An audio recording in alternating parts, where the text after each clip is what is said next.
அப்போ அவர் இருந்த காலங்களில் தான் சுவாமி வந்து கடும் தவம் வந்து புரிஞ்சிருக்காரு. வேறு அந்த காளியம்பாளோட கோயில் அர்ச்சகரோடைய தாத்தா, குணாசரனுடைய தாத்தா அவர் தான். அப்போ அவங்க பாட்டியெல்லாம் கூட சுவாமியை நல்லா தெரியும், சட்டம் இல்லாமல் உட்காந்து தியானம் பண்ணிட்டு இருப்பார் அப்படின்னு வந்து குணசேகரன்கிட்ட ஒருத்தர் சொல்லியிருக்காரு. இது வந்து சுவாமியோடைய சமாதி, இது ஓங்கார சுவாமியோடைய சமாதி. இப்போ நீங்கள் பார்க்குறீங்களே அது சுவாமியோடைய சமாதி. இங்கே தான் வந்து அந்த பக்கம் வந்து அன்னபூர்ணி அம்மாள் அவங்களுடைய சுவாமிக்கே வந்து கடைசி காலங்கள் வரைக்கும் பணிவிடை செஞ்சவங்க. அதுக்கப்புறம் இந்த நிர்வாக பொறுப்பையும் அவங்க வந்து நிர்வகிச்சிருக்காங்க. ஒரு பக்தருக்கு வந்து இவ்வளோ பெரிய இடம் கிடச்சிருக்கு நம்ம வரலாற்றில் தான் பார்த்துருக்கோம், அதாவது காவியங்களில் பார்த்துருக்கோம்.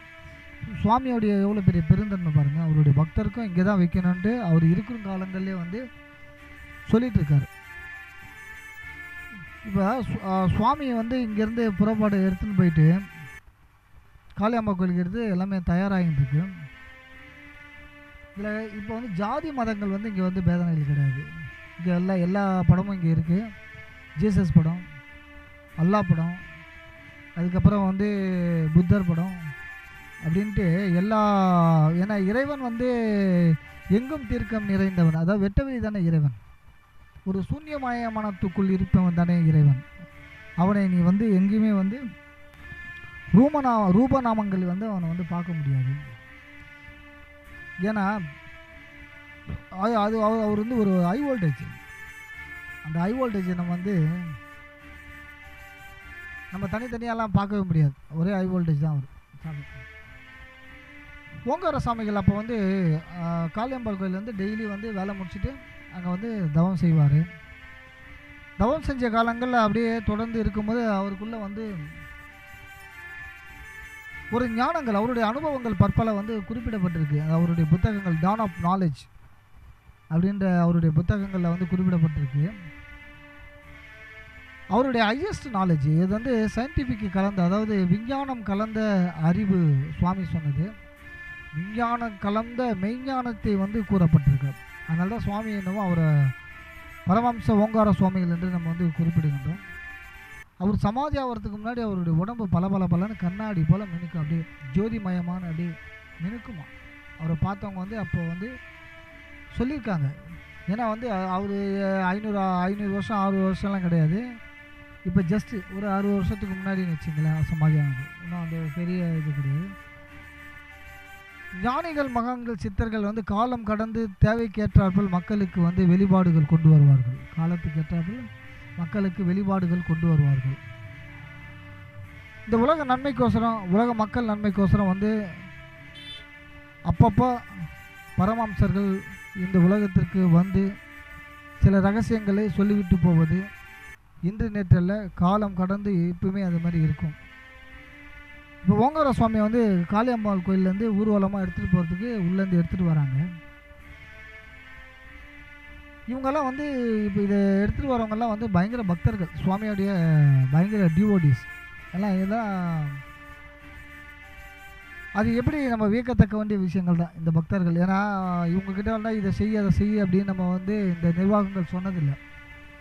அவங்களா தன்னை அர்ப்பணித்தவங்க இவங்க. இல்லை என்ன சர்வீஸாக தான் செய்வாங்க. உள்ளே இருக்கிற இலை எடுனாலும் எடுப்பாங்க. அந்த மாதிரி எல்லாம் பக்தர்கள்.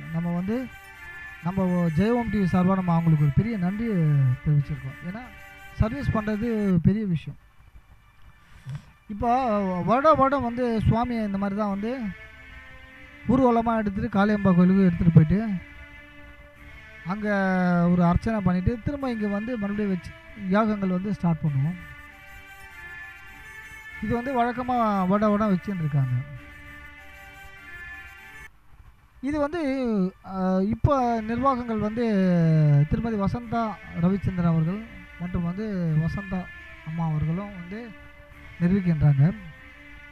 நம்ம மனத்துக்கு ரொம்ப காலங்களில் சில பிரச்சனைகள் அடிக்கடி வந்து போகிறது சகஜம் தானே பிரச்சனைகள். ஆனால் அதெல்லாம் மீறி வந்து இவங்க வந்து எடுத்து நடத்தி ஒரு சிறப்பாகவும் இன்றைக்கும் வந்து ஒரு நாளைக்கு 500 பேருக்கு தினமும் வந்து அன்னதானம் வந்து மடத்தில் நடக்குது. நீங்கள் யார் வேணாலும் வரலாம். அதுவும் வெறும் கதம்ப சாதம்லாம் கிடையாது, ஒயிட் ரைஸ் தான்.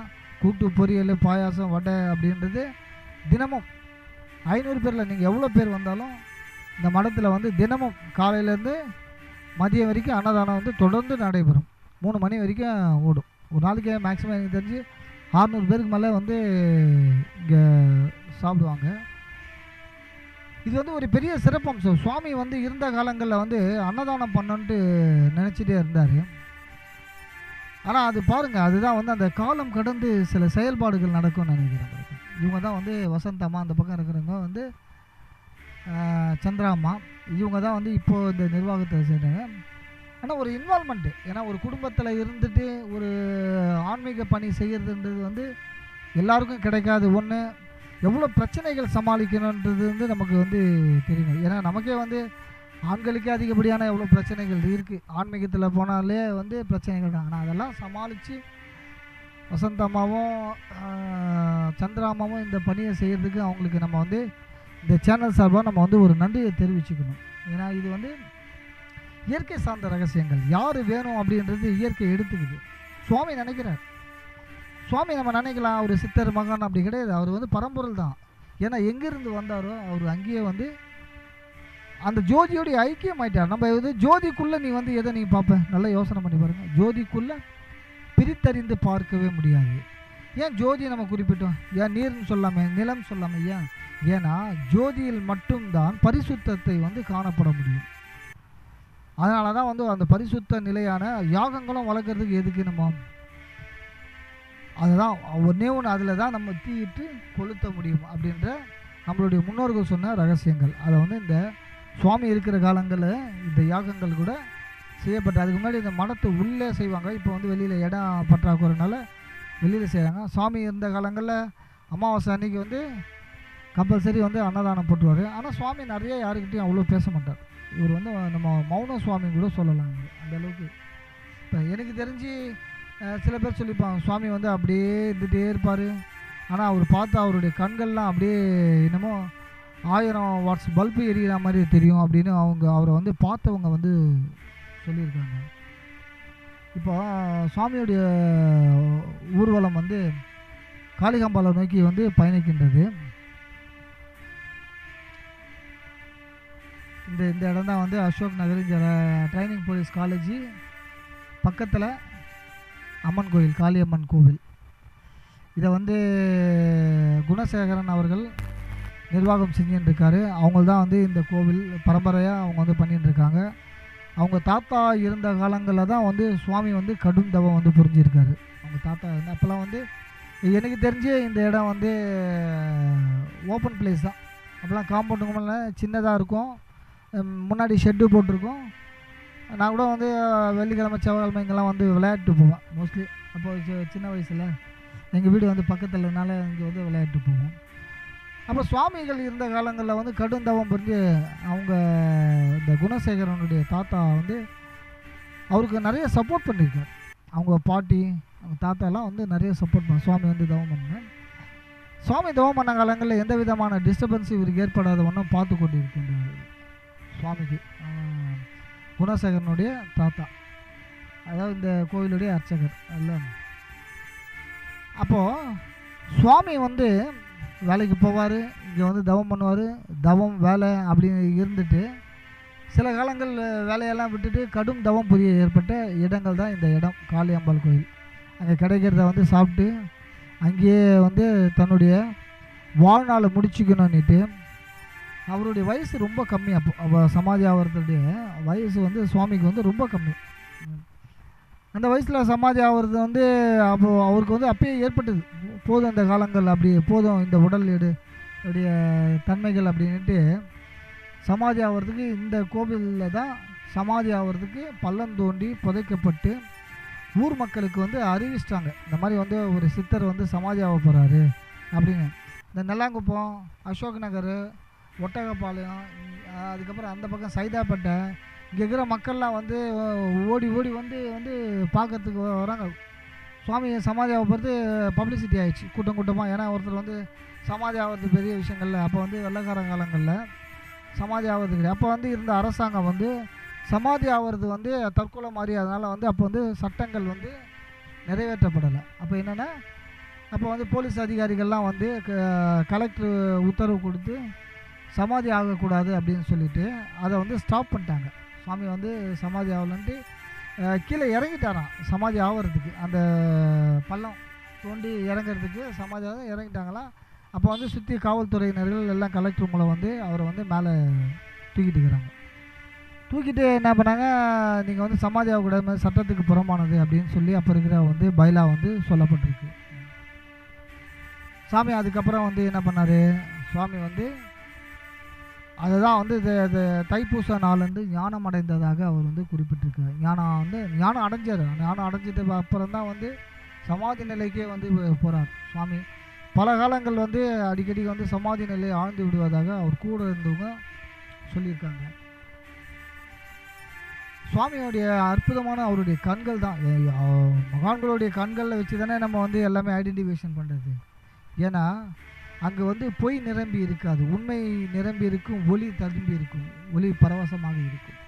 நம்ம மகான்களை ஞானிகளின் சமாதிகளில் பார்க்கும்போது நம்மளை அறியாமே ஒரு விதமான சாந்த நிலை ஏற்படும். அதனால தான் நம்ம வந்து சித்தர்களுடைய தரிசனத்துக்கு நம்ம ஓடுறோம். கோவில்களில் போகும்போது அமைதி கிடைக்கும், ஆனால் மகான்களுடைய சமாதி போது நம்மளுடைய பக்குவங்கள் கிடைக்கும். அதனால தான் வந்து ஞானிகள் மகான்கள் சமாதிக்கு நம்ம வந்து போகணும். இதுதான் வந்து காளிகாம்பாளுடைய கோவில். இது நம்ம சாமி இங்கே வச்சுருக்காங்க. சுவாமி வந்து அர்ச்சனை பண்ணிவிட்டு யார் அவர் இந்த குணசேகரன் அவர்கள் வந்து சுவாமிக்கு வந்து அர்ச்சனை பண்ணுறதுக்கு உள்ளே வச்சுருக்காரு.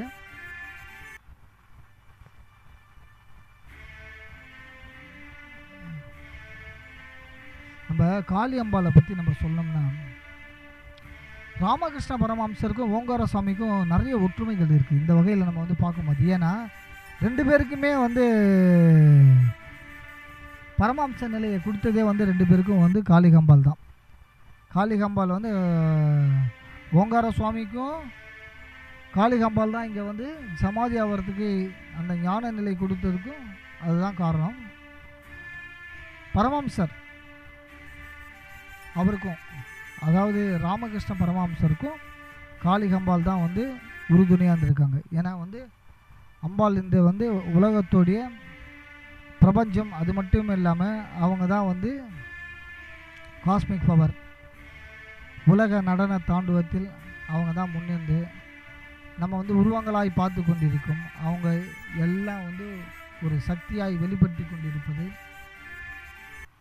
நான் பார்க்க முடியும். எல்லாமே நம்ம இப்போ நம்ம பேசுகிறதுனால அப்படின்றது கிடையாது, உணரணும். இதுதான் அந்த அம்பாளுடைய உள்பிரகாரம். ஏன்னா உள்ளே எடுக்கக்கூடாதுன்னு சொல்லிட்டாங்க. சரி, பரவாயில்ல.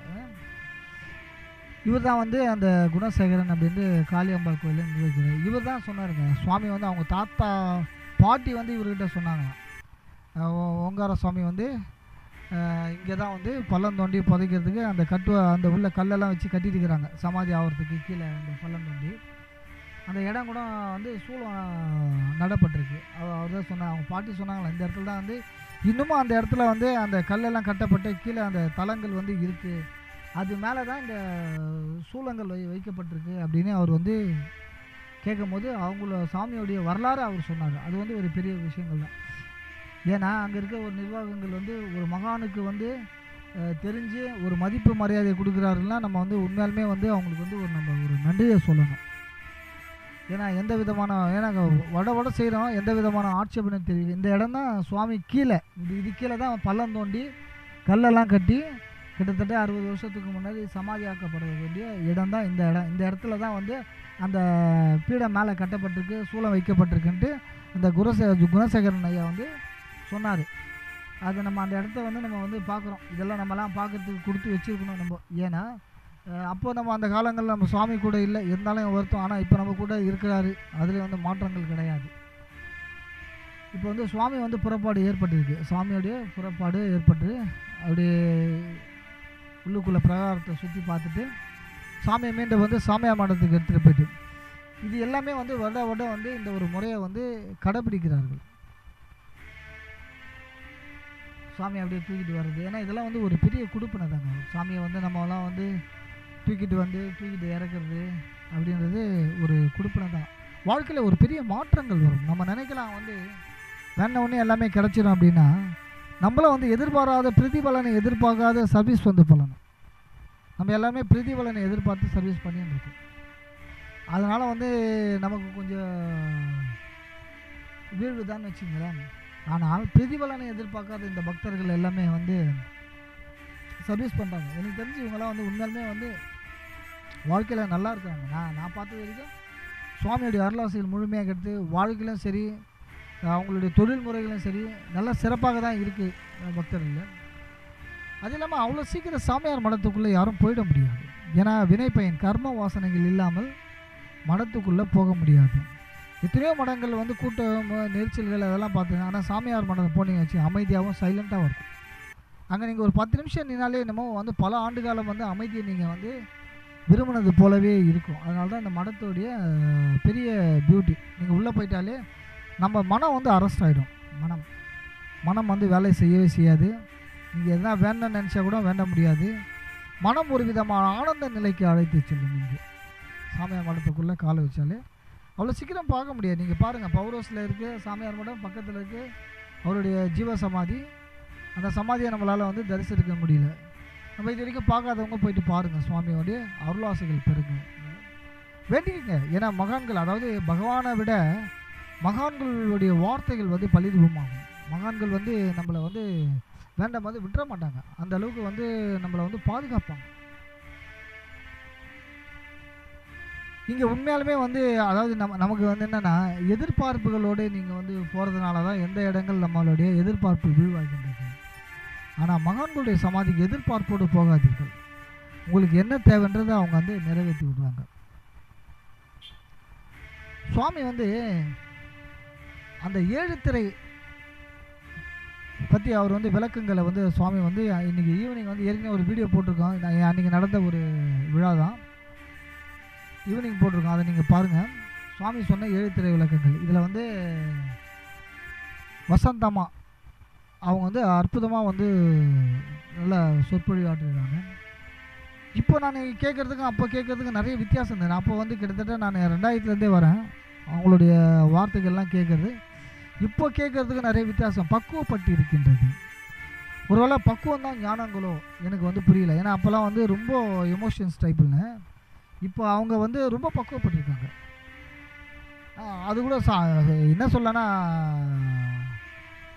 கண்ணதாசனுடைய கட்டு தெரியும், அதாவது கம்பனுடைய கட்டு தெரியும் கவி பாடம்னு சொல்லுவாங்க. அந்த மாதிரி சுவாமிகிட்ட இவ்வளோ நாள் இருந்து நம்ம ஞானம் அடையலைன்னா நம்ம வந்து அதுக்கான வந்து நம்ம வந்து பிரயோஜனமே இல்லைன்னு தான் அர்த்தம். அந்த மாதிரி அந்த வகையில் வந்து வசந்தாமாக்கு என்னமோ ஞானம் பிறந்துச்சோ இல்லைன்னு தெரியல. அவங்க அது அந்த 7 திரை விளக்கங்கள் சொல்லும் போது அற்புதமாக இருந்தது. உண்மையாலுமே நம்ம வந்து அந்த கேட்கும் போது சில வார்த்தைகள் கேட்கும் போது நமக்கே தெரியும் உணர்வுகள் ரீதியாக வந்து பேசுகிறாங்களா மனம் ரீதியாக பேசுகிறாங்கன்னு விளக்கங்கள் தெரியும். இப்போ வந்து வசந்தம்மா வந்து சுவாமிக்கு ஆரத்தி எடுத்து அவங்களுக்கு தான் பாத பூஜை பண்ணிவிட்டு ஆரத்தி எடுத்து சாமியை உள்ளே கூப்பிட்றாங்க. இது வந்து நம்மளுடைய பாரம்பரிய முறைகள். ஆரத்தி எடுக்கிறது வந்து அந்த முறைகள் வந்து கையாளப்படுகின்றது. அப்படின்னா வசந்தம்மா இது அதாவது என்னென்னா இவங்கள நம்ம வந்து சொல்லி ஆகணும். சந்திராம்மா வீட்டில் எவ்வளோ வேலை இருந்தாலும் அதை விட்டுட்டு சுவாமியோடைய கடமை. ஏன்னா வீட்டில் இப்போ எங்கள் வீட்டில் கூட வச்சுங்களேன், வீட்டு வேலையே பெரிய வேலையாக இருக்குது அப்படின்னு சொல்லுவாங்க. வெளியில் கோயில் குளம் பண்ணால் கூட வரமாட்டாங்க. ஆனால் ஒருத்தவங்க வந்து வீட்லேயும் வேலை செஞ்சுட்டு இங்கேயும் வந்து வேலை செய்யணும்னா சுவாமியோடைய அந்த பக்தி சுவாமியோடைய அருளாசைகள் முழுமையாக நிறைந்து இருக்குதுன்னு அர்த்தம். இப்போ சந்திராமாவுக்கு வந்து சுவாமியோடைய அருளாசைகள் நிறைய இருக்குது அப்படின்னு தானே. ஏன்னா அருளாசைகள் இல்லைன்னா தினமும் வந்து இங்கே பூஜை பண்ண முடியாமல் இருக்காதுல்ல. பக்தி ஜெயவோம் ஜெயவோம் தான் அவங்க வந்து அவங்களும் ஒரு வாட்டி பேசினாங்க. அந்த ஜெயவோம் பரவாயில்ல. ஏன்னா பக்தியை வந்து தூய்மையான பக்தி தான் வந்து இறைநிலை அடைய முடியும்னு சொல்கிறாங்க. ஏன்னா ஆராய்ச்சி, இப்போ நான் கூட வந்து ஒரு இடத்துக்கு போனால் நிறைய ஆராய்ச்சி பண்ணுவேன். ஆனால் சந்திராமாவுடைய பக்தி பாருங்கள், சுவாமி சொன்ன ஒரே வாகம் ஜெயவோம் அந்த மந்திரத்தை தான் சொல்லணும், அதை தான் நானும் கடைப்பிடிக்கிறேன்ட்டு பேசியிருக்காங்க. அப்போ ஒரு பக்தி வந்து வியக்கத்தக்கன பக்தி வந்து தூய்மையானது. அதிலும் வந்து சரணாகதியான பக்தி வந்து அதை விட அற்புதமானது. இப்போ நமக்கே வந்து ஆச்சரியமாக இருக்குது. நமக்கு கூட இந்த மாதிரி சரணாகதியான பக்தி வந்து கிடைக்கலையே. ஏன்னா நம்மள வந்து நிறைய தேடல்கள் இருக்குது. ஆனால் சரணாகதியான பக்தி நமக்குள்ளே வரல. ஏன்னா ஆராய்ச்சி நோக்கங்கள் தான். இறைவன் அப்படியா இப்படியா என்ன இருக்கிறான் ஏது இருக்கிறான் அப்படின்னு நம்ம வந்து கடுமையான தவம் பண்ணோம். இவங்கெல்லாம் வந்து அசால்ட்டாக வந்து ஞானத்தை அடைஞ்சிடறாங்கன்னு நினைக்கிறேன். ஒரு அளவுக்கு வந்து பகவானுடைய அருளாசைகள் வந்து கிடச்சிச்சின்னு நினைக்கிறேன். ஏன்னா இப்போ வந்து நிறைய அப்போ இருந்ததுக்கும் இப்போ இருந்ததுக்கும் நிறைய மாற்றங்கள் கிடைக்குது. பகவான் வந்து அவங்களுக்கு வந்து நல்ல ஞானங்களை கொடுத்து நல்ல ஆசீர்வாதங்கள், நோய் நொடி இல்லாமல் காலம் கடந்தும் அவங்க வந்து நிலைச்சி நிற்கும். அவங்க இந்த சர்வீஸை வந்து எப்படி அன்னபூர்ணி அம்மா வந்து பேசப்பட்டதோ அந்த மாதிரி வசந்த அம்மாவையும் சந்திரா அம்மாவையும் பேசப்படணும்னு நம்ம பகவானை வந்து பிரார்த்திக்கிறோம். ஏன்னா ஒரு நிர்வாகம் பண்ணுறது வந்து சாதாரண விஷயங்கள் அது. எத்தனையோ பிரச்சனைகள் வந்தாலும் அதை நின்று சரி செய்வதற்கு ஒரு திறமை வேண்டும். ஏன்னா அது வந்து அவங்களுடைய ஆழ்ந்த பக்தி தான். அது வந்து சுவாமி வந்து இப்போவும் வந்து அவர் நிர்வாகம் பண்ணுறாரு அப்படின்றது தான் நமக்கு வந்து தெரியுது. ஏன்னா ஒரு நிர்வாகம் யார் வேணும் யார் வேணான்றதை வந்து தலைமை வந்து கரெக்டாக சொல்லலாம். அந்த மாதிரி ஓங்கார சுவாமிகள் இந்த மடத்துக்கு தலைமை ஏற்றதுனால இது வந்து சரியான முறையில் வழி நடத்தின்னு இருக்கு. அவர் நினச்சா மாதிரி தொடர்ந்து அன்னதானம் நடக்குது, இசைப்பள்ளி நடந்தது. எனக்கு தெரிஞ்சு கொஞ்சம் இதில் வந்து இரவு பாடசாலை அமைச்சா இன்னும் நல்லா இருக்கும் அப்படின்னு என்னுடைய ஒரு ஆசைகள். அது மட்டும் இல்லாமல் சுவாமி சொன்ன வந்து ஒரு ரகசியங்களை வந்து வார வாரம் அவருடைய அனுபவங்களை வந்து சொல்லணும். அவர் விட்டு போன அந்த பணிகள், அந்த பாடல்கள், பஜன்ஸு இதெல்லாம் கொஞ்சம் கொண்டு வரணுன்ட்டு எனக்கு ஒரு ஆசை இந்த மடத்துடைய இதில். ஏன்னா சுவாமிகள் இருந்த காலங்களில் கொஞ்சம் நம்ம மாற்றங்கள் பண்ணால் கொஞ்சம் நல்லா இருக்கும் நினைக்கிறேன். ஏன்னா கொஞ்சம் தியானம் பண்ணுறது அதிகப்படியாக வர்றதுக்கு நம்ம ஒரு வழிவகுக்கணும். சுவாமியை நினச்சாலே நமக்கு அருள் கிடச்சி அது வேறு இல்லை. ஆனால் இருந்தாலும் இது வந்து மென்மேலும் பெரிய மடமாக வந்து வளரணும். இன்றைக்கி 100 பேருன்றது நாளைக்கு 50,000 பேராக மாற்றங்கள் இதை வந்து பலனடையணும் தான். ஏன்னா இறைசக்தின்றது எல்லாருக்கும் கிடைக்கணும். அதனால ஓங்கார சுவாமியோடைய அருளாசைகள் வந்து எல்லாருக்கும் கிடைக்கணுன்ட்டு. ஜெய ஓம், ஜெய ஓம், ஜெய ஜெய ஓம். ஜெய ஜெய ஓம், ஓம் ஓம் ஓம் ஓம். ஜெய ஜெய ஓம், ஜெய ஓம், ஜெய ஓம், ஜெய ஜெய ஓம், ஓம் ஓம் ஓம் ஓம். ஜெய ஜெய ஓம்.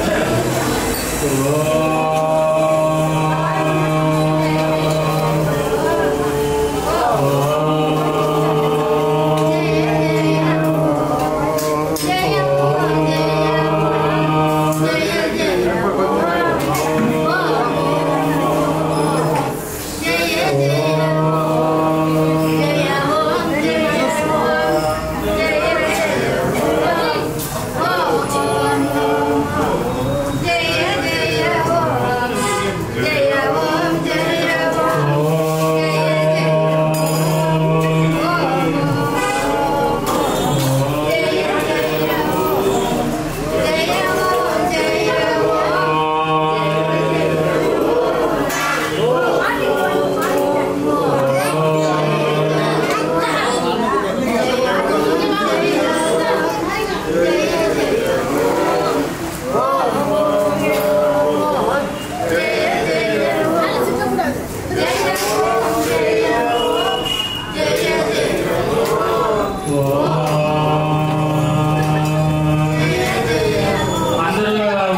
Sadanantaram Nidhyasa Namikyeda Purna Kodashakaranam Vine Vinesa Vedantaha Sravanato Bhakti Samyudato Guru Susrusaya Labdato Utsadiri Balam Labeto Om Pratyaganandam Brahma Purusham Pranavaswarupam Akara Ukaro Akara Ititracharam Pranavam Dade Dadomedi Yamakva Uchake Yogi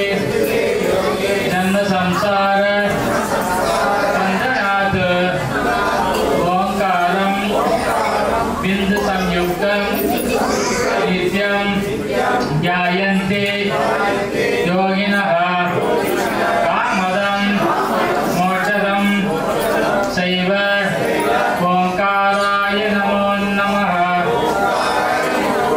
Omkara Sarva Vedanam Sarasatva Prakataha Yena Chitta Samadhanam Mochuna Prakasate Om Saraswati Indira Gauri Brahma Vishnu Maheshwaraha Sarvatmakam Sa Pranavam Yekameva Samasayatudhyaye Om Aham Brahmasmi Mantroyam Janma Papam Vinasayat Om Aham Brahmasmi Mantroyam Pritipasam Vinasayat Om Aham Brahmasmi Mantroyam Dega Vedam Vinasayat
जीवन मुक्तस्य उच्यते चित्ते चलते संसारो निश्चलं मोक्षमुच्यते तस्मादिदं श्रीगुरुय प्रज्ञया परयाविते सिद्ध मूलो विकल्पोऽयं चित्त भावेन कच्चन अतचित्तं समाजेहि प्रत्यक्रूपे पदात्मने शिवं सत्यं सत्यम् अद्वैतं अद्वैतं सुखरूपं द्वितीयाद्वै वयं भवति ब्रह्मामृते रसे तृप्तो ब्रह्मानन्द अनुभवः ब्रह्मानन्द शिवानन्दो ब्रह्मानन्द रसप्रभः अन्यविद्या परिज्ञानम् अवश्यं नश्वरं भवेत् ब्रह्मविद्या परिज्ञानं ब्रह्मप्राप्ते परं सिद्धम्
ध्वनि प्रवर्तते यस्मादुद्बध्यते बिन्दुर् यस्मान्नादं प्रवर्तते यस्मादुद्बध्यते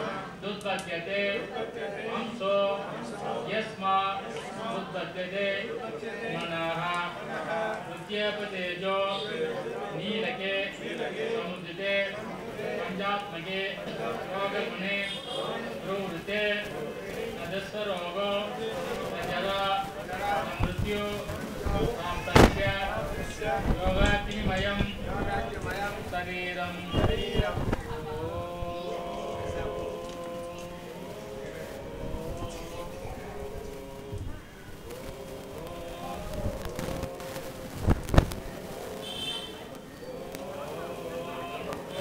तत्र सूर्योपाधि न चंद्र तारकं नेमा विद्युतो वास्तुते अयमहि तमेव बान्धो अनुभाति सर्वं दक्षपाश सर्वमिदं विभाति अतीव सूक्ष्मं परमात्मतत्त्वं नातोलदृष्टया प्रतिबद्धमर्हति समाधिन ध्यायन्त सूक्ष्म पूजया दैवमार्गै प्रतिशब्द उद्गवे गुणाधार दारभ्य ब्रह्मेन्द्र पर्यन्तं सूक्ष्म सूर्योभा तन्मध्ये यशिक्षिषु समा मृणाजगस्तो सूक्ष्म कुण्डलिनी तत्र तमो निवृत्ति तथात्मना सर्व पावनिवृत्ति निमिषार्थं वा ज्ञानिनो आत्मचिन्तनं कृतकोटि शास्त्राणां ज्ञानमेकं विशिष्यते समाधिनानेन समस्तवासना ग्रन्थोर्विनाशो अखिलकर्मनाशः अन्तर्बहिः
वर्षधारिणी निजोस्तामा स्वयद्भोज्यं मोक्षा मोक्षस्य यद्भवतो येभ्यो दर्शनसाक्षी सिद्धातोऽहं सदाशिवः नृत्वा वाहं जातुनासं तत्त्वं नियमे जनाधिप निसैव नमविष्याम सर्व यामदपरं निर्गस्य सीर्यत सिदात्मा याश्च सर्वपरिग्रह शारीरं केवलं कर्म गुरुनोक्नादि किल्बिषं योगयुक्तो विजिदात्मा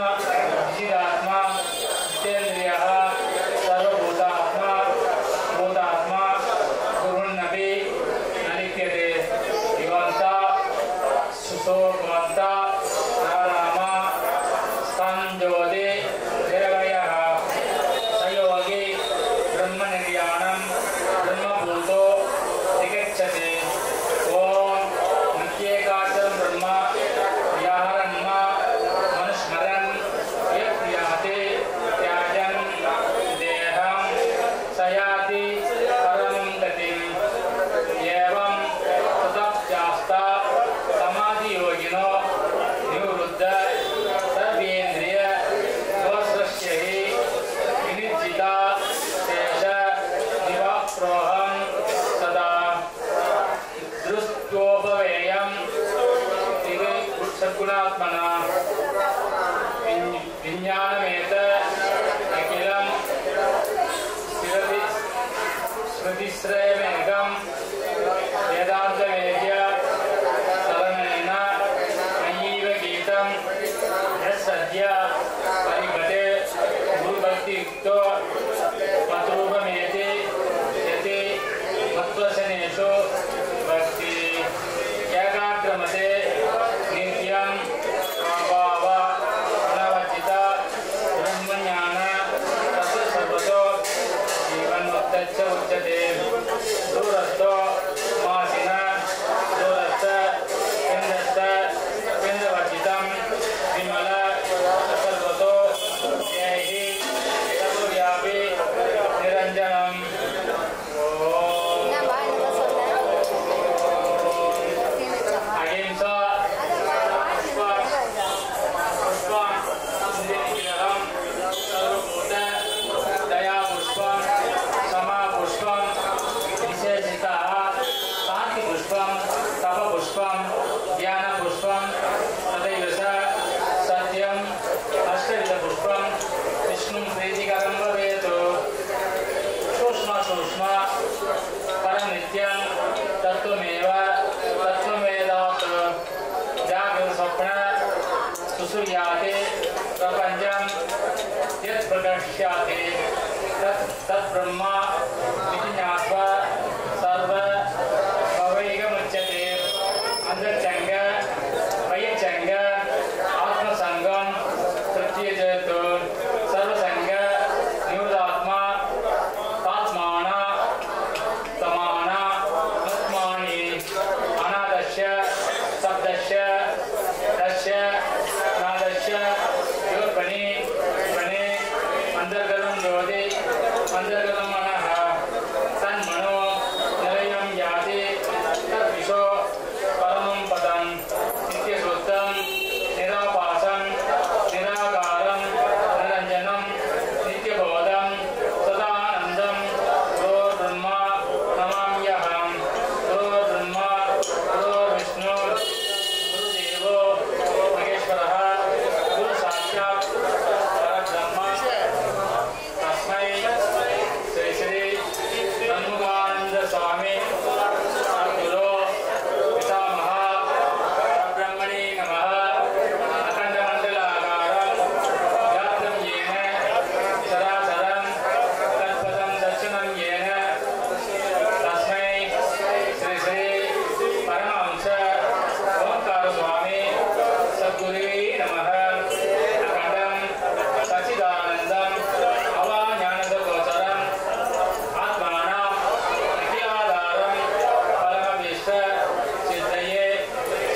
चंद्रन नादे मध्यम नहीं कर शरणम नाम गोत्रम न सूत्रम नो जाति नहीं नवर्णम न भवति पुरुषो नो नम पुंसो न स्त्री न कारम नो विकारम नहीं जनि मरणम नास्ति पुण्यम न पापम नो तत्वम तत्वमेकम सहजम समरसम शांतम श्री श्री अंशानंदगिरि स्वामी सद्गुरुवे नमः।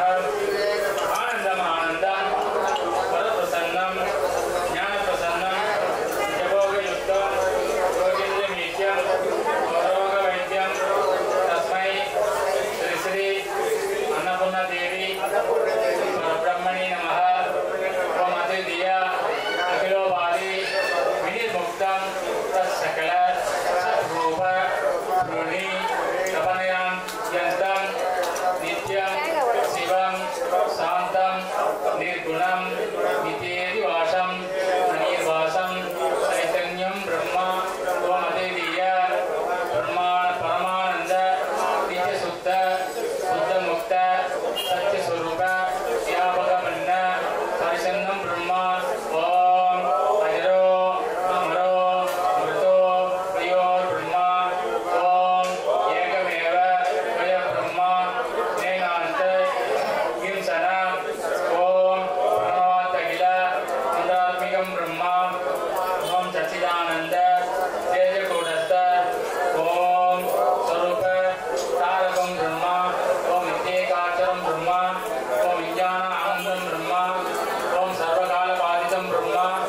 ओम तुर्यं निराकार मेघं ब्रह्म। ओम इद वेदान्त वेद्यं ब्रह्म। ओम सर्वं कल्पितं ब्रह्म। ओम मनोवासं गोचरं ब्रह्म। ओम सर्वं ऐ ब्रह्म। ओम स्वयं प्रकाशं स्वयं ब्रह्म।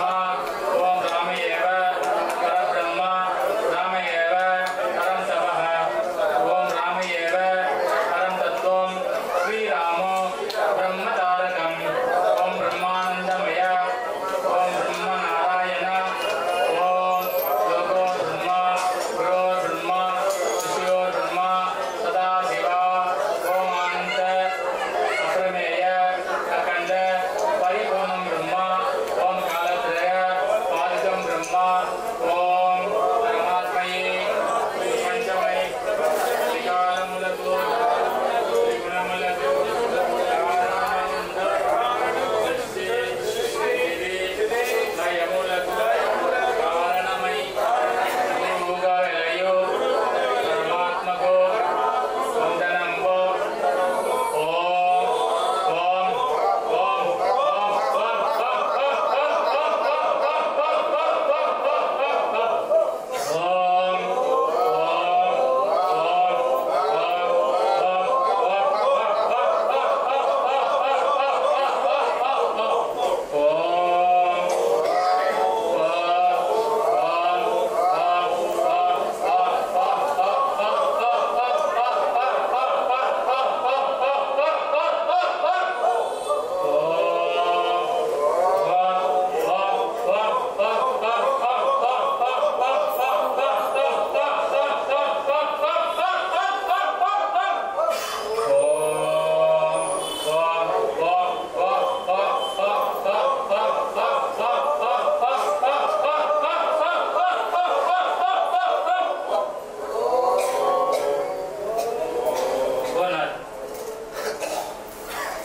ओम ब्रह्मा वीर्ब्रह्मात्मो ब्रह्मणायुधः ब्रह्मैव तेन कन्दैवं ब्रह्मकर्मसमाधिना। ओम पूर्णमदः पूर्णमिदं पूर्णात् पूर्णमुदच्यते पूर्णस्य पूर्णमादाय पूर्णमेवावशिष्यते। शिवं सत्यं सत्यमद्वैतम् अद्वैतं सुखरूपं द्वितीयाद्वैतम् भवति। मय्येव सकलं जातं मयि सर्वं प्रतिष्ठितं मयि सर्वं लयं याति तद्ब्रह्म तयं यस्यहं ब्रह्मादिकीटपर्यन्तं प्राणिनो मयि कल्पिता बुद्धादि विक्रांत सदस्यशेखर यथा श्री ब्रह्मा सशिव सचेन्द्र सोसरः परमस्वरूपो सदा विष्णु ससत्प्राण सलोकानि संचत्तमः। ओम शांति ओम शांति ओम शांति ओम शांति ओम शांति।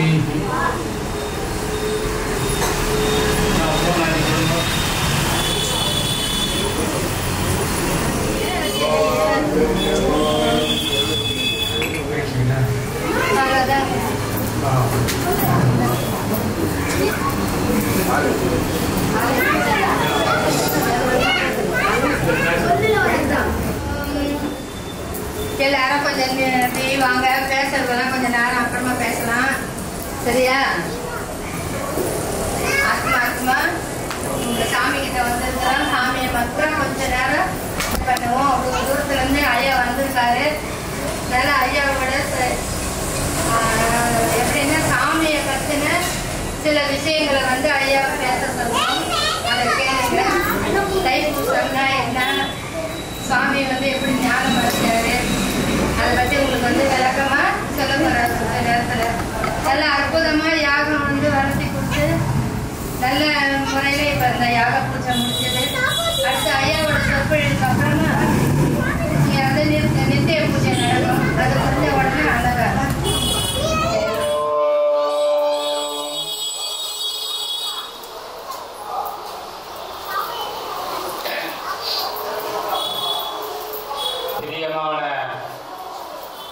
ஆன்மாவின் சகோதர சகோதரிகளே, பெரியோர்களே, தாய்மார்களே, அன்பர்களே, நண்பர்களே, குரு சிஷ்ய பரம்பரையில் உள்ளவர்களே, பக்த கோடிகளே, வருங்கால இளைஞர்களே, மாணவ மாணவிகளே,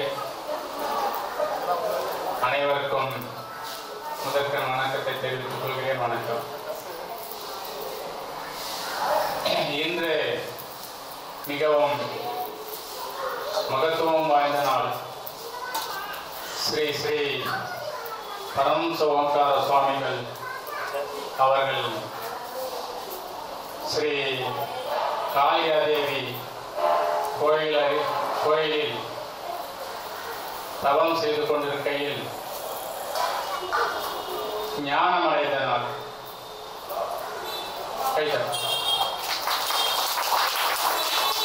இப்போ ஞானம்னா நாம் செய்த நல்வினை தீவினைகளை போக்கிக் கொண்டு தெய்வத்தன்மை அடைதல், கைவல்யம் அடைதல், ஆத்ம சாட்சாத்காரம் அடைதல், பிறப்பற்ற நிலை அடைதல், ஆனந்த நிலை அடைதல், பரமானந்த நிலை அடைதல், பிரம்மானந்த நிலையை அடைதல் என்று பல வார்த்தைகள் சொன்னாலும் அதை சுருக்கமாக முக்தி என்றும் சொல்லுகிறார்கள்.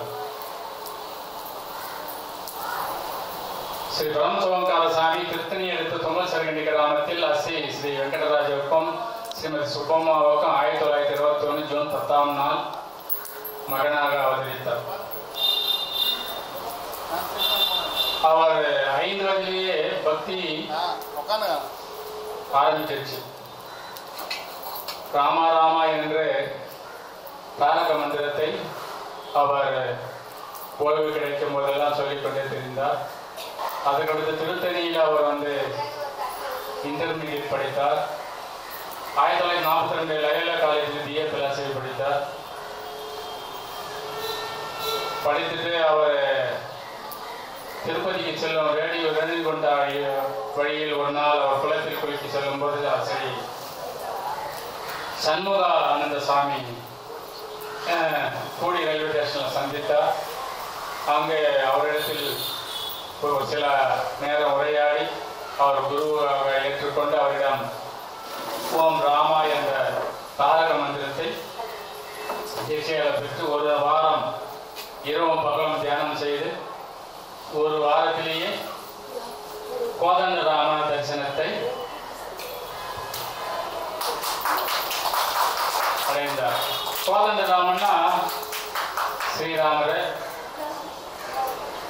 சீதா, லக்ஷ்மண், பரத, சத்ரு, ஆஞ்சநேயன் எல்லாரும் அந்த யாக குண்டத்தை சுற்றி வர மாதிரியே சுவாமி பார்த்தாராம் கண்ணீரில். இப்போ நான் வந்து உங்களை எப்படி பார்க்கிறேனோ அது போல சுவாமி பார்த்தார். அந்த அளவுக்கு ஒரு வாரத்திலேயே அவருடைய தகவலை. அதற்கப்புறம் காளியதேவி கோயிலாண்ட காலையில் ஒரு குழி தோண்டிட்டு அந்த குழியில் 6 மணிக்கு போனால் மாலை 6 மணிக்கு தான் வருவார். இதற்கிடையில் அவர் தண்ணி கூட அருந்த மாட்டார். இப்படி 6 மாதம் தீவிர சாதனை செய்து ஜீவசமாதி அடைந்தார். ஜீவசமாதின்னா எல்லாரும் வந்து தன்னுடைய ஜீவனை உயிரை ஆத்மாவை துறந்துடுது. ஆனால் ஸ்ரீ பரமசோங்கார சாமியுடைய ஆத்மா ஜீவசமாதி அடைந்து 48 மணி நேரம் சென்ற பிறகு திருப்பி அந்த ஜீவன் ஆத்மா உடலுக்குள்ளே வந்தது. இது வந்து ஒரு குறிப்பிட்டவங்க தான் இந்த உலகத்தில் அந்த நிலையை, அந்த உத்தம நிலையை, அந்த உத்தம நிலையை அடைந்திருக்கிறாங்க. அதில் ஸ்ரீ பரமசோங்கார சாமி ஒருத்தர். எனக்கு தெரிஞ்ச வரையில் புத்தர், ரமண மகரிஷி, வள்ளலாறு, இன்னும் ஒரு சிலர் இருக்கிறாங்க. இவங்கெல்லாம் வந்து இறைவனில் ஒன்று கலந்து பின்பு வெளியே வந்து இறைநிலையிலேயே வாழ்ந்தவர்கள். உணவு நீர் ஆகாரம் இல்லாமல் இந்த உலக விருத்திக்கோசரம் உபன்யாசம் பக்தி பற்றி அவர் சொல்லியிருக்கார். பக்தி பற்றி அவர் வந்து இங்கிருந்து காஷ்மீர்லேருந்து கன்னியாகுமரி வரை அவர் யாத்திரை செய்து உபன்யாசம் செய்துள்ளார். அது மட்டுமல்லாமல் ஸ்ரீலங்காவில் உபன்யாசம் செய்துள்ளார். சுவாமிக்கு பக்தர்கள் உலகமெல்லாம் இருக்கிறாங்க. அமெரிக்காவில் கூட ஸ்ரீ பரமசோங்கார சாமி அந்த காலத்தில் ஜார்ஜ் என்ற ஒரு பக்தர் இருந்தார். ஜார்ஜ் என்றவர் ஒரு முறை சுவாமி ரிஷிகேஷத்தில் இருக்கும்போது சுவாமி இடத்துல வந்து நீங்கள் ஒரு சில கேள்விகள்லாம் கேட்டிருக்கிறார். அது சுவாமி பதில் சொல்லியிருக்கிறார். அதுக்கப்புறம் சுவாமி அவரை எச்சரித்திருக்கிறார். இதை மாதிரி நீங்கள் வந்து இந்தியாவில் இங்கே இருக்கிற ரகசியங்கள் எல்லாம் சேகரிக்கிறீங்களோ நீங்கள் கூடிய விரைவில் உங்களை போலீஸ் அரெஸ்ட் பண்ணிடும் அப்படின்னு. ஆமாவா, இந்த வேலை நீங்கள் விட்டுடுங்கண்ணா. சுவாமி அவரை எச்சரித்து அவர் கேட்கல. ஆனால் அவர் வந்து சுவாமி கிட்ட அவருடைய வாட்சி கொடுத்துட்டு அவர் குருவாய் ஏற்றுக்குன்னு தீட்சை வாங்கிக்கினார். அதுக்கப்புறம் அவர் அதே மாதிரி ரகசியங்களை சேகரிக்கணும் இருக்கும்போது ஒரு நாள் அவரை போலீஸ் அரெஸ்ட் பண்ணிட்டாங்க. அப்போது ஒரு முறை அவர் வந்து சுவாமி அமெரிக்காவுக்கு அழைச்சார். எங்கள் நாட்டுக்கு வாங்க, அங்கே வந்து உபன்யாசம் பண்ணுங்க, அங்கே பண்ணிங்கன்னா நல்லா இருக்குன்னு. அப்போ சுவாமி போல அவருடைய மறுத்துட்டார். யாருன்னா ஞானிகள்லாம் வந்து சுதந்திரமானவங்க, தெய்வமாக ஆயிட்டவங்க. அவங்க வந்து யாருடைய கட்டுப்பாட்டுக்குள்ளே வரமாட்டாங்க, சுதந்திரமாக இருக்கிறவங்க. இவர் ஃப்ளைட்டில் கூட்டும் போய் அங்கே இது செய்ய அது செய்யனாலும் அந்த செய்யறதுக்கு விரும்பல போகலாம். சரி, பரமசோங்கார சாமி அதன் பிற்பாடு இந்த ஞான உதயம் என்ற ஆலயத்தை நிறுவி ஞான உதயம் என்ற புத்தகத்தை எழுதி அதை வெளியிட்டுள்ளார். அது மட்டும் இல்லாமல் கான் ஆஃப் நாலேஜ்னு ஆங்கிலத்திலையும் பார்ட் 1 பார்ட் 2 பார்ட் 3ன்னு 3 வால்யங்களை உலகத்திற்கு தந்துள்ளார். ஸ்ரீ பரமசோங்கார சாமி இதெல்லாம் ஏன் செய்தாருன்னா, சமய பேதமற்று உலக மதம், பிரபஞ்ச மதம், ஞான உதய ஆலயம் என்ற ஒன்று மட்டும் தான் இருக்கணும். அப்போதான் வந்து சமய பேதம் போகும், ஜாதி பேதம் போகும், இன பேதம் போகும். அப்போதான் மக்களுக்குள்ள அன்பு ஒற்றுமை பரவும், அது நீடிக்கும். ஏன்னா மனிதத்தில் ஒற்றுமை குறைத்துக்கு முதல் காரணம் சமயம். என்னுடைய சமயம், உன்னுடைய சமயம், என்னுடைய சமயம் பெரியது, உன்னுடைய சமயம் பெரியது. அதற்கடுத்து என்னுடைய ஜாதி, உன்னுடைய ஜாதி பெரியது. அப்புறம் ஆண் பெண், குழந்தவங்க தாய்ந்தவங்க. இதெல்லாம் எப்போ போகணும்னா அடிப்படையாக இருக்கிறது வந்து ஃபர்ஸ்ட் சமயம், சமய பேதம் போகணும். சமயம் பேதம் போகும்போது அது தானாக ஜாதி பேதமும் போயிடும். ஜாதி பேதம் போகும்போது ஆண் பெண் பேதமும் போயிடும். அப்போ உலகத்தில் பக்தி தயக்கம், அன்பு தயக்கம், தர்மம் தயக்கம், சத்தியத்தை பற்றி எல்லாரும் பேசுவாங்க, ஞானம் கிடைக்கும். இந்த உலகத்தில் எல்லாரும் பிறந்தவர்கள் எல்லாரும் ஞானம் அடையலாம். இப்போ யதார்த்தத்தில் மனசு வர்றதில்லை. இப்போ ஜாதி இல்லைன்னா அதை நம்ப மாட்டாங்க. ஓங்கார சாமி 150 அருள்வாக்கு சொல்லியிருக்கார் தானா நாலேஜில். ஜாதி மதத்தை ஒழிக்கணும், சமய பேதத்தை ஒழிக்கணும், சகிப்புத்தன்மை வேண்டும், எல்லாரும் சமமாக நினைக்கணும், எல்லாரும் சேவை பண்ணணும், தியாகம் பண்ணணும் அப்படின்னு சாமி 150 அருள்வாக்கு சொல்லியிருக்கிறாரு. தானா நாலேஜ் பார்ட் 2 பாருங்க. இதையெல்லாம் சுவாமி ஏன் இதெல்லாம் செய்திருக்கிறாருன்னா, உலகம் மீண்டும் அத்வைதத்திற்கு செல்ல வேண்டும். அத்வைதம் என்றால் இருப்பது ஒன்று, அத்வைதம், ஆத்மா, பரமாத்மா தத்துவம், அதனுடைய அம்சம் நாம் எல்லாம் அதை உணரணும், ஞானம் அடையணும், எல்லாரும் ஆனந்தமா இருக்கணும் அப்படின்னு இது மாதிரி ஒரு உலகம் இருந்துச்சு சத்திய உலகம். அந்த சத்திய உலகம் 32 வருஷம் 32 லட்சம் வருஷம் இருந்துச்சு. அப்போ ஆண் பெண் பேதமும் கிடையாது. இப்போ நான் உங்ககிட்ட எப்படி பேசிங்கன்னா அது மாதிரி இறைவனோட எல்லா உயிர்களும் ஆண் பெண் எல்லாருமே பேசிக்கொண்டு சந்தித்து கொண்டு ஆனந்தமா இருந்தாங்க. அங்க ஆண் பெண் பேதம் கூட கிடையாது, அங்க புணர்ச்சி கூட கிடையாது, ஒரே ஆனந்தம் தான். அது மாதிரி இருந்ததுதான் சத்தியுகம். அதுக்கப்புறம் கிருத்தயுகம் குறைஞ்சிச்சு, அதுக்கப்புறம் துவாபர யுகம் இன்னும் குறைஞ்சிருக்கு, கலியுகம் நிறைய குறைஞ்சி போச்சு. கலியுகத்துல 1/4 பாகம் தர்மம் இருக்குது, 3/4 பாகம் அதர்மம் இருக்குது. அப்போ 32 லட்சம் வருஷம் ஆனந்தமாகவே இருந்த நாம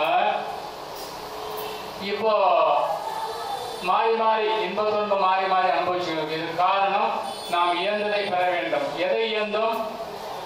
ஆனந்தத்தை. என்ன ஆனந்தத்தை? பிரம்மானந்தத்தை. அதை பெற வேண்டும் என்று நாம் பிறவி எடுத்திருக்கிறோம்.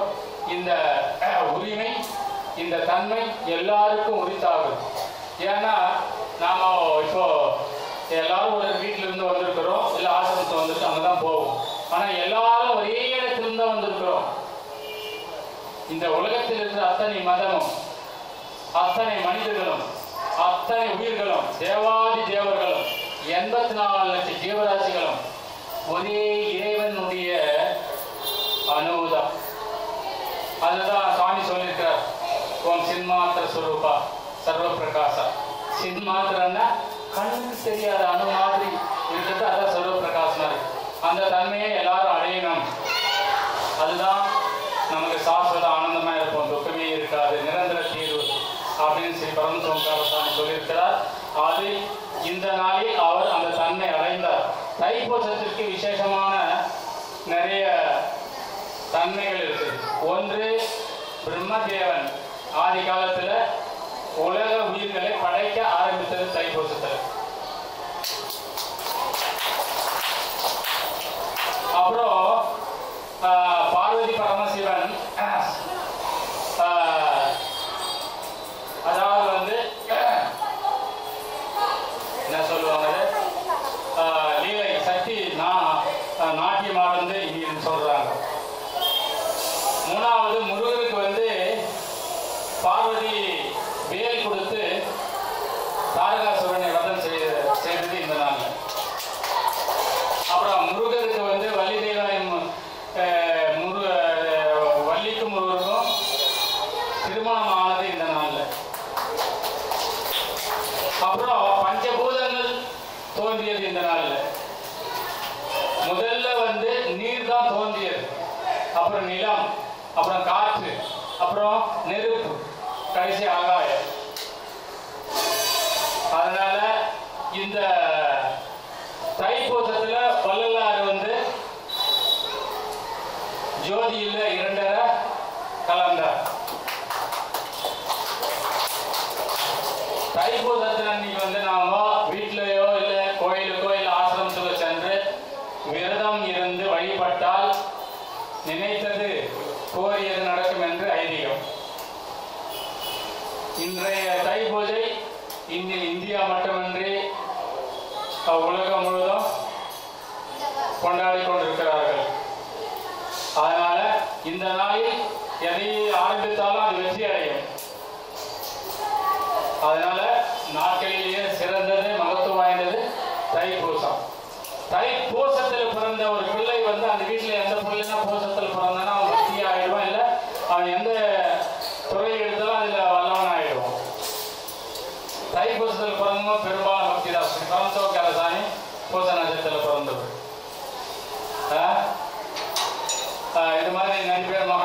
பூச நட்சத்திரத்தில் பிறந்திருக்கேன். பூசம் நட்சத்திரத்தில் பிறப்பது விசேஷம். அதுவும் வந்து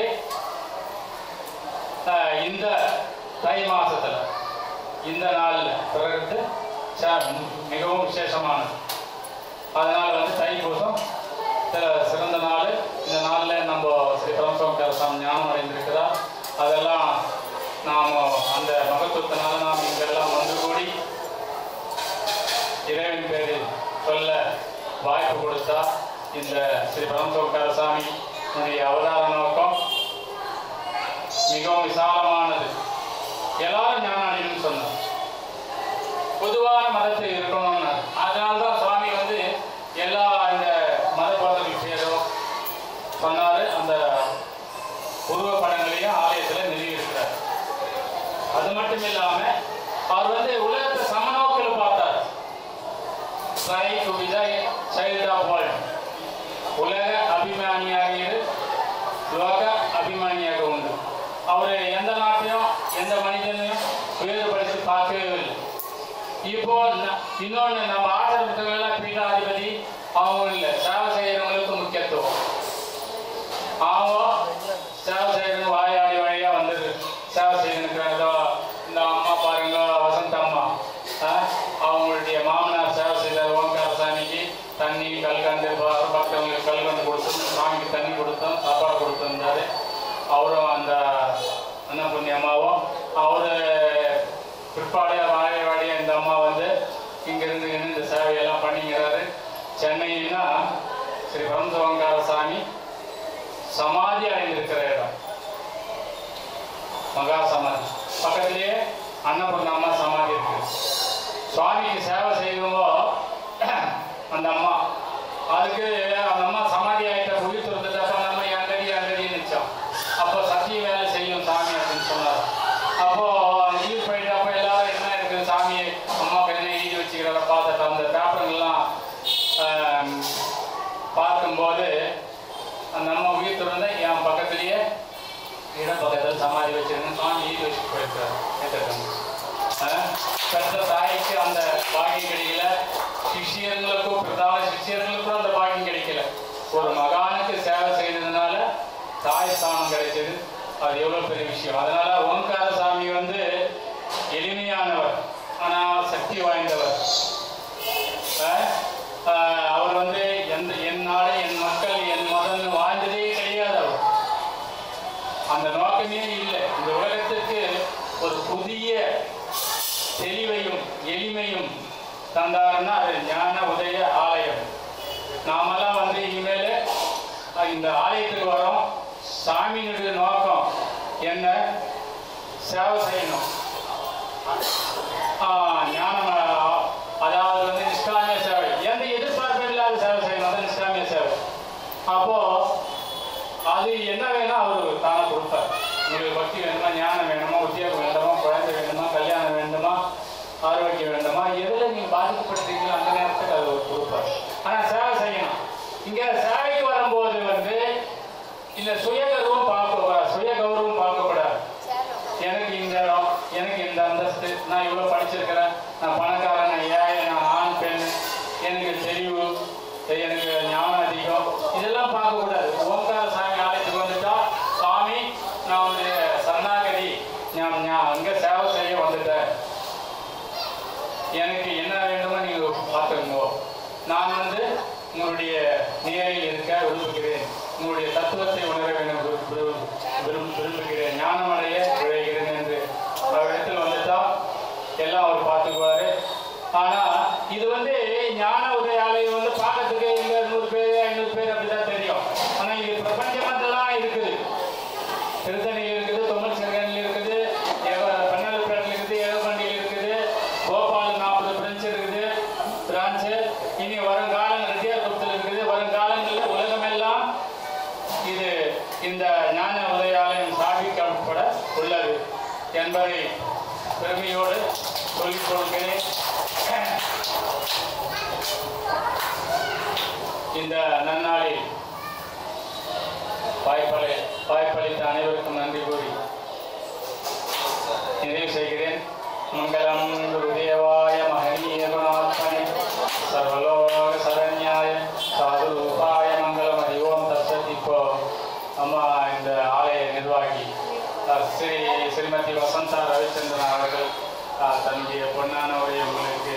அருள் பாலிப்பார். அறிவோம். எப்படி வந்தாரு அத்தனையும் ஃபுல்லா சொல்லி ஞானம்னா என்னங்கிறது அருமையா விளக்கம் சொல்லுவாங்க. ஏன்னா இன்னைக்கு வந்து ஐயா வந்து ஞானம் அடைஞ்சார். அதனாலதான் இந்த ஞானம்னா என்னங்கிறத அவர் அருமையா சொன்னாரு. அடுத்து என்ன நான் சொல்ல போறேன்னா எதுவும் சொல்றதுக்கு இல்லை. நீங்க என்ன நிறைய கேட்கணும்னா 6 மணிக்கு வாங்க. அற்புதமான உங்களுக்கு விளக்கம் கிடைக்கும். நாம எங்க இருந்து வந்தோம், திரும்பவும் அதே இடத்துக்கு போறதுக்கு அந்த இடத்துக்கு நம்ம ஒரு நாள் போகணும் இல்லையா? போகும்போது என்ன போகணும்? ஆத்ம சுத்தியோட நாம எந்த தூய்மையோட வந்தோமோ அதே தூய்மையோட அங்க போய் சாமி கிட்ட சரணாகதி அடையணும். அதுக்கு என்ன வழி அப்படிங்கிறத நீங்க திரை விளக்கத்துக்கு எல்லாரும் வந்தீங்கன்னா அதுக்கான விடை கண்டிப்பா கிடைக்கும். எந்த இடத்துலயுமே நீங்க வேணா பாருங்க, சென்னையில கடலூரை தவிர வேற எங்கேயும் இங்க வந்து திரை விளக்கம் கிடையாது. நிறைய மகான்கள் கோயிலாம் போயிட்டு வந்திருக்காரு. ஆத்மனை கேட்டா தெரியும். எங்காவது இருக்குதாமா? ஏதாவது 1-2 விட்டுருந்தா சொல்லுமா? ஆக இந்த சென்னையில நம்ம ஆசிரமத்துல பத்திரம்தான் ஸ்ரீ பரமஹம்ச ஓங்கார சுவாமிகள் ஐயா வந்து அந்த 7 திரை விளக்கமும் அதோட என்னங்கிறதுக்கான வழிபாடுகளையும் சொல்லி நாம எப்படி வாழணும், எப்படி நம்ம வாழக்கூடாது, வெறும் மனுஷனுக்கு மாத்திரம் சொல்ல சகல ஜீவனுக்கும் சொல்லியிருக்காரு. ஒவ்வொரு உயிருக்கும் சொல்லியிருக்காரு. அவர் வந்து என்ன சொல்ற எழுதியிருக்காரு பாருங்க. ஒவ்வொரு உயிர்களையும் ஒவ்வொரு பஞ்சபூதத்துல இருக்கிற சகல ஜீவராசிகளையும் கடவுள் இருக்கிறத நீங்க பாருங்கிறாங்க. அதனால படைச்ச எல்லா உயிரினங்களுக்கும் இந்த பூமியில எல்லா சுதந்திரமும் உண்டு. அப்படி இருக்கும்போது நாம என்ன அந்த சுதந்திரம் இருக்குதுன்னா என்ன அர்த்தம்? அப்ப அது பிரபஞ்சத்தோட பிரதிபலிப்பு இல்லையா? பிரதிநிதி தான். இல்ல நான் மனுஷனா இருக்கேன், நான் நல்ல இது பண்ணிட்டு வந்திருக்கேன், அதனாலதான் மனுஷன் அதெல்லாம் கிடையாது. ஒவ்வொரு ஜீவனுக்கும் ஒரு இதுவை வச்சு சாமி பிரபஞ்சம் நடத்தி நம்மள வந்து இங்க படைச்சிருக்கு. அது மூலியமா நீ சின்ன ஒரு ஏழு கூட நேரம் போயிடும் வந்தது. இந்த மாதிரி மனுஷன் ஆகி நம்மள மாதிரி ஆடாயி மாடாயெல்லாம் போகணும்னு அவசியம் கிடையாது. இப்போ இதுக்குள்ள நாங்க ஐயாவுக்கு அபிஷேகம் பண்ணும் போதோ இல்ல ஐயா சமாதியை தொடச்சி எடுக்கும் போதோ நம்ம கிளீன் பண்ணும் போது எத்தனை எலும்புங்க அங்கேயே ஓராதிக்கிட்டு இருக்கோம். திடீர்னு பார்த்தா மண்டலத்துக்கு வந்து உட்கார்ந்து இருக்கோம். திடீர்னு பார்த்தா துணியை எடுத்து தட்டி பார்த்தா கல்லி போடும். அப்ப அவங்களுக்கு எல்லாருக்கும் ஐயாவோட அந்த என்ன சொல்றது வைப்ரேஷன் அந்த அதோட இது ஈர்ப்பு இருக்குது இல்லைங்களா? அதனாலதான் இந்த இடத்துல இங்க வந்திருக்கிற அந்த உயிரினங்களுக்கு தான் அவங்க ஒரு பெரிய மகிழ்ச்சி. இந்த மாதிரி ஒவ்வொரு இதையும் பத்தி நம்ம ஐயா சொல்லியிருப்பாரு. நீங்க 6 மணிக்கு வந்தீங்கன்னா நல்ல அற்புதமான இந்த இடத்துல உங்களுக்கு திரை விளக்கம் அதுக்கான இதையும் சொல்லி ஜோதி தரிசனம் அற்புதமா காமிக்கப்படும். நீங்க கண்டிப்பா அதுல வந்து எல்லாரும் கலந்துக்கங்க. கலந்துக்கிட்டு அந்த தரிசனத்தை ஜோதியை நீங்க வந்து கண்டுக்கிறீங்க. ரொம்ப அற்புதமா இருக்கும். முடியறவங்க வாங்க, முடியல அம்மா எனக்கு வேலை இருக்குது, இது இருக்குது, அது இருக்குதுன்னு சொல்றவங்களும் இருக்காங்க. பரவாயில்ல, மறுநாள் வாங்க. ஆனா ஜோதி வெறும் நம்ம ஐயா ஏற்றி வச்ச ஜோதி தான் இருக்கும். ஐயா ஏற்றி வச்சது வந்து 24 மணி நேரமா அவர் அன்னைக்கு ஏற்றி வச்சது. இன்னைய வரையும் அந்த ஜோதி வந்து அணையாம பார்த்துக்கிறது தான் நம்மளோட தலையாய கடமை. அதுதான் எங்க தொண்டு நடத்திட்டு இருக்காங்க. பெரியவங்க செஞ்சுக்கிட்டு இருந்தாங்க. ஐயா அதை பண்ணாரு, அம்மா அன்னபூர்ணி அம்மா பண்ணாங்க. அதுக்கப்புறம் உள்ள பெரியவங்களா பண்ணிட்டு இருக்காங்க. இப்ப நாமளும் அதே பண்ணிட்டு இருக்கோம். இதுதான் இங்க உள்ள முக்கியமான ஒரு இதுன்னு. அதனாலதான் ஐயா வந்து இந்த ஜோதிக்கு வந்து பெரிய இதுவை கொடுத்தாரு, முக்கியத்துவம் கொடுத்தாரு. ஜோதி தரிசனத்துக்கான வழியை வகுத்து கொடுத்தாரு. நீங்க எல்லாரும் அதுக்குள்ளார வரணும். அற்புதமா நமக்கு வந்து விளக்கங்களை சொல்லி கொடுத்த நம்ம சுப்பிரமணிய சுவாமிக்கு நம்ம ஆலயத்துக்காக எல்லாரும் ஒரு தடவை கை கட்டுங்க.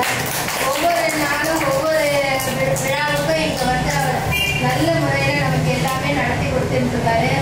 இப்ப அங்க உட்கார்ந்து இருக்காரு நரசிம்மராஜ் ஐயா. அவரும் வந்து நம்ம ஆலய அன்பர் தான். இவர் வந்து சாமி பிறந்த ஊர்ல இதே மாதிரி ஒரு ஆசிரமம் இருக்கு. அதுலயே இதே மாதிரி ஜோதியெல்லாம் ஏற்றி வச்சு பூஜையெல்லாம் நடத்திட்டு அதை பார்த்துட்டு இருக்காங்க. திருத்தணியில அதே மாதிரி ஐயா உட்காந்து ஒரு குன்றுல உட்காந்து படிச்சாரு. அந்த இடத்த வந்து ஐயா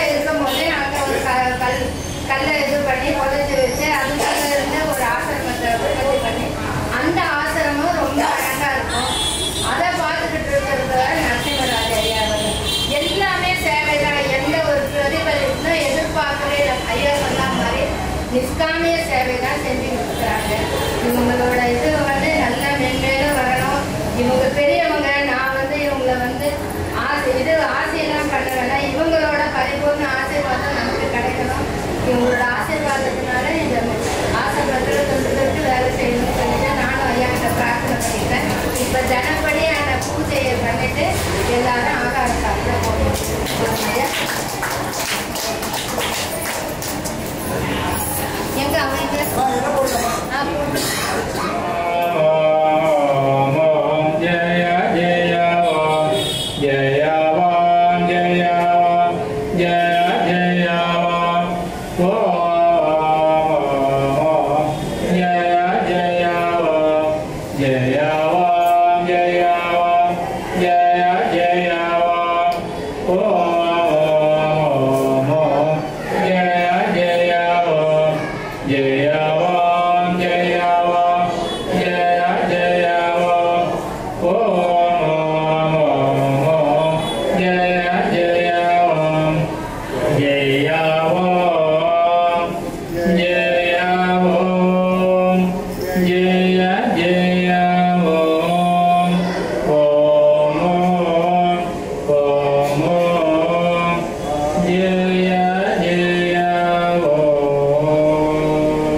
सच्चिदानंद जय। ओम शांति ओम शांति ओम शांति ओम शांति ओम शांति।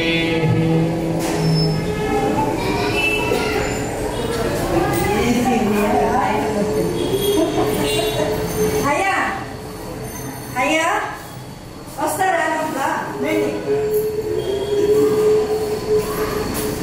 రండి మా ఓం గురువే చరణం ఓం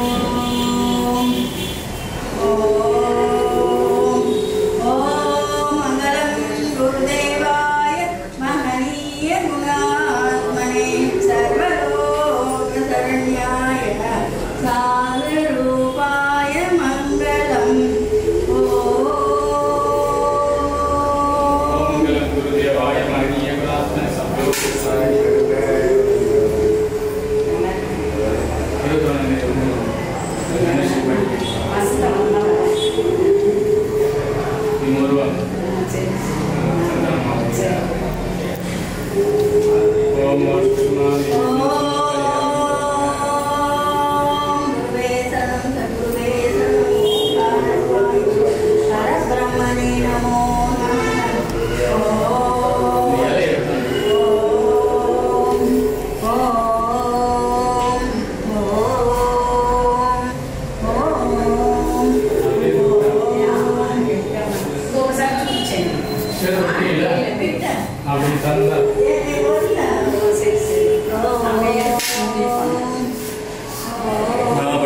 नैवेद्यं समर्पयामि ब्रह्मार्पणमस्तु।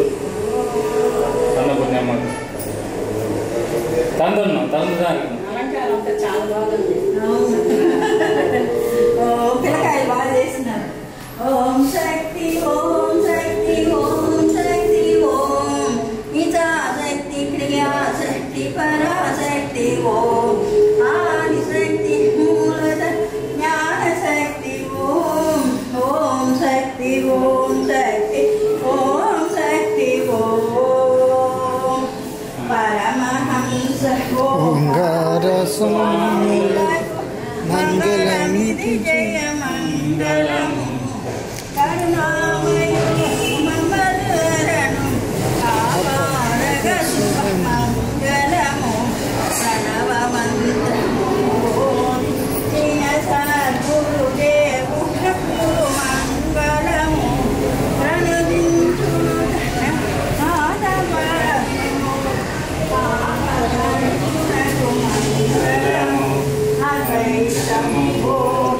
श्रीनगर